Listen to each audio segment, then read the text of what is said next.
মৃত্যুদণ্ডাদেশ চূড়ান্ত হওয়ার আগে আসামিদের কন্টেম্পট সেলে বন্দী রাখা যাবে না। হাইকোর্টে দেওয়া এমন রায়ের বিরুদ্ধে আপিল করার সিদ্ধান্ত নিয়েছে সরকার। আজ attorney general AM Amin Uddin এই তথ্য জানিয়েছেন। তিনি জানিয়েছেন, হাইকোর্টের রায়ের বিরুদ্ধে রাষ্ট্রপক্ষ আপিল বিভাগে আবেদন করবে। এর আগে সোমবার মৃত্যুদণ্ডাদেশ চূড়ান্ত হওয়ার আগে আসামিদের কন্টেম্পট সেলে বন্দী রাখা বেআইনি ঘোষণা করে হাইকোর্ট।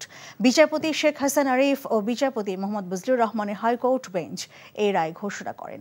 রায় বলা হয়, মৃত্যুদণ্ডপ্রাপ্ত আসামির আপিল রিভিউ রাষ্ট্রপতির কাছে ক্ষমা প্রার্থনার ধাপগুলো নিষ্পত্তি না হওয়া পর্যন্ত আসামিকে কন্টেম্পট সেলে রাখা যাবে না।